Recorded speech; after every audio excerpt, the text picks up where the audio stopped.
বেনামাজি, তুমি যদি মানুষের বাচ্চা হও, তো মানুষের ঘরে যদি জন্ম নিয়ে থাকো, তো তুই বেটা বল, বেটা তুই কেন সেজদা দিবি না? এই নাফরমান, বল বেটা, আল্লাহর গোলামি কেন করবি না নাফরমান? বলেন। আল্লাহ তো কোনো জানোয়ারকে বলে না এটা যে আমার সেজদা দাও। আল্লাহ তো ইনসানকে বলছে। যদি বলি জানোয়ারকে বললেন না কেন, আল্লাহ বলবে জানোয়ারকে সেই যোগ্যতাই দেই নেই। কুকুরকে যদি, গরুকে যদি বলা হয় তাকবীরে তাহরিমা বাঁধো, সোজা হইব কেমনে? কিন্তু আমাদেরকে যোগ্যতা দিয়েছেন কিনা? আমাদের শরীরের মধ্যে আল্লাহকে সেজদা দেওয়ার যোগ্যতা আছে, রুকু করার যোগ্যতা আছে, আমাদের নিয়ত বাঁধার যোগ্যতা আছে, আমাদের আল্লাহর সামনে দাঁড়াইবার যোগ্যতা আমাদের দেহে আছে। তো আমরা দেব না কেন? বলেন, বলেন ভাই, বলেন নওজোয়ান বাবা, বলো। দুনিয়ার সব আয়োজন তো আমাদের আল্লাহর দেওয়া, আল্লাহকে ভুললাম কেন? এই জন্য আজকে সূরা ফাতিহার এই 4টা আয়াত আমি শুধু লম্বা তাফসির করান, আমি বললাম না আমি তেমন আহামরি তেমন সুন্দর করে কইতে পারি না, কিন্তু আমি শুধু এতটুকু কথা বলতে চাই। আল্লাহ তাআলা বলছে, বান্দা তুমি শুধু ভারসাম্য আনো, মানে ব্যালেন্স করো। ব্যালেন্স, ব্যালেন্স মানে তুমি শুধু একটা জিনিস বোঝো, এই সৃষ্টির সব আয়োজন আমার, আমি দিয়ে যাচ্ছি। কথাটা শেষ বুঝেন? আমি দিয়েও যাব। তুমি ডাকো বা না ডাকো, সেজদা দাও বা নাফরমানি করো, ঈমান আনো বা কুফরি করো, আমি দুনিয়া দেব বান্দা। তবে শুধু একটা কথা মনে রাখো, আমি কিন্তু আজ দুনিয়ায় যা দিচ্ছি, আগামী দিন আখেরাতে তা হিসাব নেই। কথা এর দূরে। আমার হাসি, আমার কান্না, ওই যে ওই ওই দেখেন ও কি করে, দেখেন অপদার্থ কি করে, দেখেন কোনো মানে ব্রেন কাজ করে না, অগণিত ছেলের সেন্স কাজ করে না। কোনো শব্দ, পাথরের আঘাত দিল, মানে পাথর দিয়েও যদি তার বুকে ধাক্কা দেন, তার বুক নড়বে না। অসংখ্য যুবকের হালাতে কোনো শব্দ, সে একবার তার মনেও আসে না যে, মনে করেন এই দিনকে দিন, রাতকে রাত নারী দেখে, উলঙ্গ ছবি দেখে, নামাজ নাই, এর একটাবার বুঝেও না যে এর দ্বারা মানুষে আমার আব্বারে কি করবে। আমার মনে আছে, আমি ছোটবেলায় কত সময় দেখছি আল্লাহর দয়ায় আমগরে মানুষে কইতো, এ হুজুরের ফুত সাবধান, উল্লাপাল্টা করো না। এটা তো নিয়ামত, এটা নিয়ামত না? মানুষে যেটা কইছে আর শর্মে তম সইরে গেছি, এ হুজুরের ফুত, হুজুরের ফুত। আহা, কিছুই ভাবো না তোমরা ছেলেরা। তোমার মায়ের ইজ্জত কি, তোমার বাবার সম্মান কি, তোমার বংশ কি, তোমার আল্লাহ কে, তোমার রসুল কে? না, তোমার মনে যা চাইছে তা,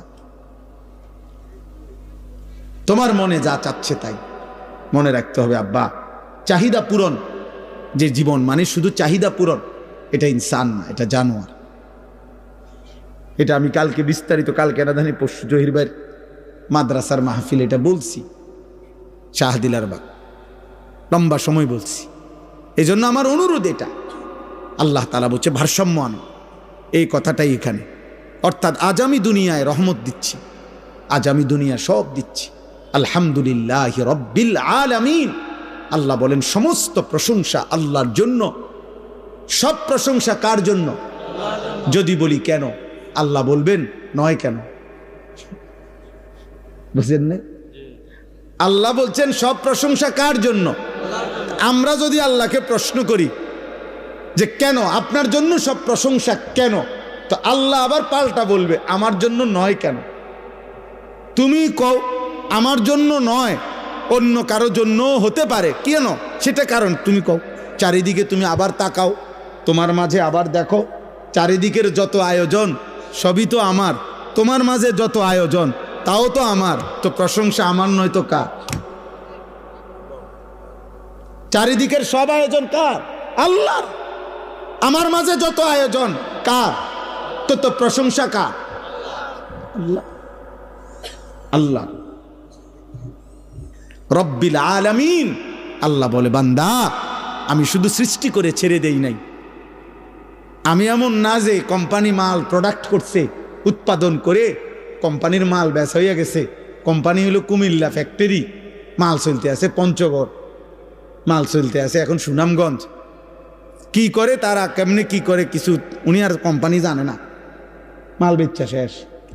আল্লাহ তাআলা বলেন, আ বান্দা, সৃষ্টি আমি যাকে করেছি আমি তাকে আমার হাতছাড়া করি নাই, আমার কুদরতি হাতে 24 ঘন্টা আমি তাকে লালন করছি, পালন করছি। তার হাসি আমার দেওয়া, তার কান্না আমার দেওয়া, তার আনন্দ, তার বেদনা, তার সুখ, তার দুঃখ, তার উপার্জন, তার খাদ্য, তার খাবার, তার রোদ, তার বৃষ্টি, তার গরম, তার ঠান্ডা, তার আলো, তার অন্ধকার, তার জীবনের সব কিছু আমি পৌঁছাচ্ছি। আমি রব, আমি রব, আমি রব। অতএব আমি আল্লাহ। প্রশংসার প্রকৃত এই মানুষের একটা সূক্ষ্ম বিবেক হলো, দোস্ত, মানুষ আল ইনসান ও আবিদুল ইহসান, আরবি ভাষার একটা প্রবাদ, মানুষ অনুগ্রহের দাস, অনুগ্রহের গোলাম। অর্থ হইল, কেউ যদি কাউকে 10 টাকা 20 টাকাও যদি একটা বন চা বিস্কিট খাওয়ায়, মনে করেন আজকে কি বার, মঙ্গলবার খাওয়াইছে, 1 সপ্তাহ পরে যদি এই লোকটা তাকে ডাকে যে আমার কাশেম ভাইরে যদি আমি খাওয়াইয়া আগামী মঙ্গলবারে যদি বলি যে কাশেম ভাই চলেন আমার লগে একটু ক্যান্টনমেন্ট যাম, কাশেম ভাই কি বলবো, না যাইতাম না, এটা বুঝি কথা। তার বিবেক বলবে উনি আমারে গত মঙ্গলবারে 10টা টাকা বহন আর চা খাওয়াইছে, আজকেই মুখের উপরে এটা নিষেধ করে দেই কেমনে, যা যা হইব কুদ্দুর ঘুরাই। এই মানুষ অনুগ্রহের প্রতি কৃতজ্ঞ থাকে, কৃতজ্ঞ থাকে। তো আল্লাহ এই কথাটা মনে করাইছে, বান্দা আমি তো গোটা সৃষ্টি দিয়ে তোমাকে লালন পালন করছি, তা আমি কি তোমার কাছ থেকে কৃতজ্ঞতা পাই না? এত কিছু দিয়েও আমি তোমার একটা সেজদা পাবো না? এত কিছুর বিনিময়েও আমি তোমার জবান দিয়া আমার নামটা উচ্চারিত হবে না? হ্যাঁ, আমার চোখে তুমি 60 বছর দেখলা, আমার কালাম কখনোই দেখলা না। আমার জিহ্বায় তুমি 70 বছর কথা বললা, আমার কোরআন একটাবার পড়তেও পারলা না। আহা, আল্লাহ তাআলা আমাদেরকে বিবেক দান করেন। তো আল্লাহ তাআলা বলেন, বান্দা এবার যদি তুমি বলো আল্লাহ সৃষ্টিও করলেন আপনি, অনুগত অবাধ্য, আপনার নাফরমানির পরেও আপনি লালন পালনও করছেন কেন আল্লাহ? আল্লাহ বলেন, আর রহমানির রাহিম, আমি ভীষণ দয়ালু, আমি রহমতের সাগর, মহাসাগর, অথই রহমত আমার, আমি বড় বেশি দয়াবান।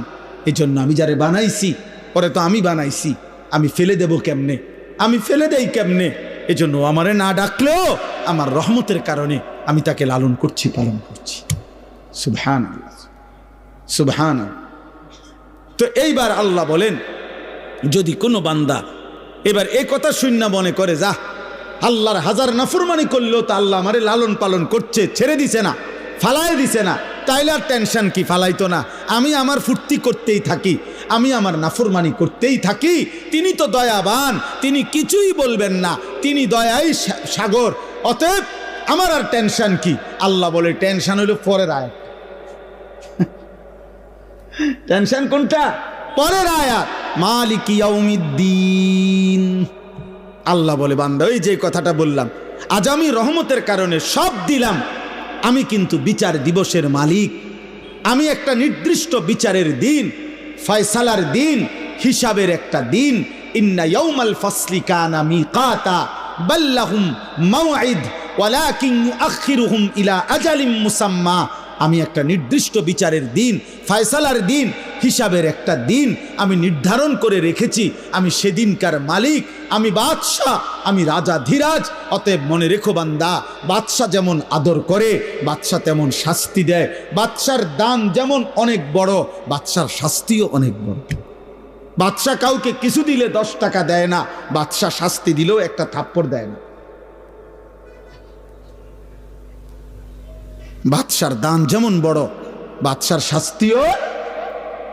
অতএব এই দুই কথার শেষ যে আল্লাহ তাআলা বলেন, বান্দা অতএব তুমি ভারসাম্য রক্ষা করো।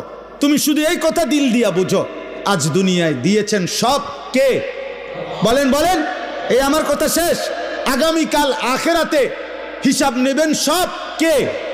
অতএব আমি যেহেতু বুঝলাম আজকের দুনিয়ায় আল্লাহই সব দিয়েছেন, আগামী দিন আখেরাতে আল্লাহই সব হিসাব নিবেন, তাহলে বিবেকের দাবি, যুক্তির দাবি, ইনসাফের দাবি, ভদ্রতার দাবি, কৃতজ্ঞতার দাবি এটাই, ইয়াকা না'বুদু, আল্লাহ এদিক সেদিক না গিয়া, অতএব আপনি সব দিছেন, আপনি সব হিসাব নিবেন, কাজেই এদিক সেদিক না যাইয়া লাভ নাই। ইয়াকা না'বুদু, আমি আপনার গোলামি করব, আপনার অনুগত হয়েই থাকব, আপনার হয়েই থাকব। ওয়া ইয়াকা নাস্তাইন, শুধু একটা আবদার, মাওলা আমি আপনার সাহায্য প্রার্থনা করছি। আমি দুর্বল, অক্ষম, অসহায় বান্দা, আপনি আমার মালিক, আপনি আমার একটু সাহায্য করেন। আপনি দয়া করিলে আমি সেজদাও দিতে পারবো, আপনি দয়া করিলে আমি হুকুমও মানতে পারবো, আপনি দয়া করিলে আমি হারাম থেকেও বাঁচতে পারবো, আপনি দয়া করিলে আপনার গোলামি আমি করতে পারবো। খোদার কসম হাদিসে আছে, আল্লাহ বলে, বান্দা যদি কেউ দিল থেকে সূরা ফাতিহার মাধ্যমে আমার কাছে চায়, বলি আব্দি মা সাআলা, আমি আল্লাহ বললাম বান্দা আমার যা চাইলো আমি আল্লাহ তাই তাকে দেব। বলি আব্দি মা সাআলা, আমার বান্দার জন্য আমি দিলাম কি? মা সাআলা, যা সে চাইলো, সে যা চাইলো, সে যা চাইল। অতএব এতটুকুই কথা।